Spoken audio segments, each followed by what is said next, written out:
بتائیے کہ سب سے پہلے آپ کا جو کیس ہے وہ کیا ہے اور آپ کو پروٹیکٹیو بیل مل گئی ہے، کب تک پیش ہو رہے ہیں کراچی میں؟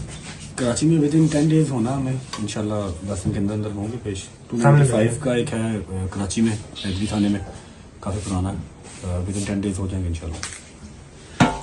اچھا بٹ صاحب کل یہ خبر چلی تھی کہ جناب آپ کو ڈیپورٹ کر دیا گیا، اس میں کتنی صداقت ہے؟ نہیں سر، بالکل بلشٹ سی بات ہے، کوئی ڈیپورٹیشن نہیں ہوئی اور ڈیپورٹ ہو کے انسان بزنس کلاس میں واپس نہیں آتا. میں بزنس کلاس میں آیا ہوں.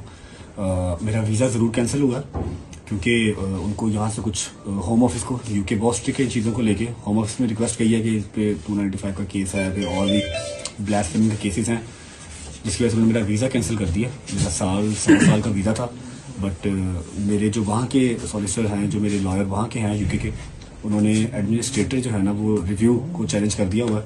انشاءاللہ ہوپ فلی جو ہمارا ویزا رہتا ہے وہ ریوائیو ہو جائے گا، واپس آ جائے گا. اچھا ہم نے دیکھا کہ ڈکی بھائی کو ایک بگ برادر کی مدد ملی، کیا آپ کو کسی میں کسی بگ برادر کی مدد ملی ہے؟ میں یہ میرے وکیل صاحب بات کریں، مجھے ایسا کسی وقت. اچھا آپ بتائیں، آپ کو کیوں وہاں سے آپ کا ویزا بھی ریووک کیا گیا اور کیا وجہ کیا بنی ہے؟ نہیں، سوشل میڈیا پہ چل رہا ہے کہ میرا بھی ویزا ریووک کیا گیا. میرا ویزا نہیں ریووک کیا گیا، میرے پاس برٹش سٹیزن شپ ہے اور میرے پاس میرے اوپر بھی 2 FIR ہیں. ایک جو ڈکی والی آئی 196/25 اس کے اندر انہوں نے مجھے پیسل میں ڈالا ہوا ہے اس FIR کے اوپر. اچھا. اور جو دوسری FIR میرے اوپر ہے وہ 252/25 ہے، وہ بھی گیملنگ کی میرے اوپر FIR دی ہوئی ہے. تو دونوں FIR میں ہم نے بیل شیل لیا اسلام آباد ہائی کورٹ سے اور اب ہم متعلقہ عدالت میں پیش ہوں گے انشاءاللہ اور آگے پروسیڈ کریں گے اس کو. اچھا، جو ڈکی بھائی کے ساتھ ہوا، جو انہوں نے وی لاگ میں انکشافات کیے ہیں، کیا انہوں نے آپ سے بعد میں شیئر کیے تھے؟ کیا یہ آپ کو لگتا ہے کہ یہ کیا ہوا کیا ہے؟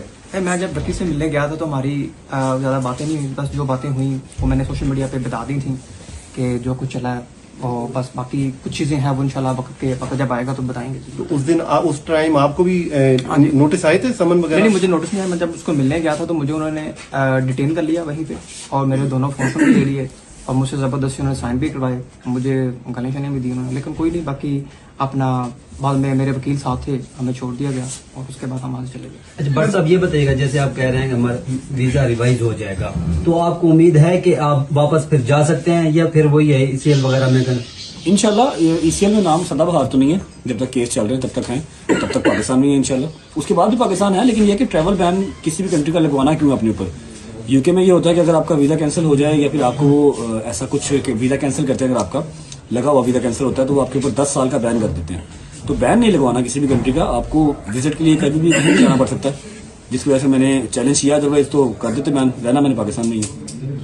اچھا یہ بتائیے بٹ صاحب، ڈکی بھائی کے بارے میں بھی بہت ساری باتیں کی گئی، ان کا نیکسس ہوتا ہے، یہ باقاعدہ پتہ نہیں مختلف اسائنمنٹ پکڑتے ہیں، پھر عام جو لوگ ہوتے ہیں، عام جو ویور ہوتا ہے آپ لوگوں کا، اس کو اس میں ٹریپ میں ڈالتے ہیں، وہ لاکھوں روپے اور بڑی لمبی ڈبیٹ ہے، فی الحال کیس کے بارے سے بات کریں گے. آپ کے اوپر جو FIRs ہیں ان پہ آپ نے لکھا کہ پٹیشن ہے اس کا بھی کہ فالس ہے، میلافیڈی ہے، تو کیا کیس کیا ہے، تھوڑا اس کے حوالے سے بتائیں گے. وکیل صاحب بات کریں گے، ایک نہیں ہے وہ وکیل صاحب کی اس بارے میں بات کریں گے. میں ابھی کوئی جیسی غلط بات کرنا نہیں چاہ رہا. چلیں ٹھیک ہے.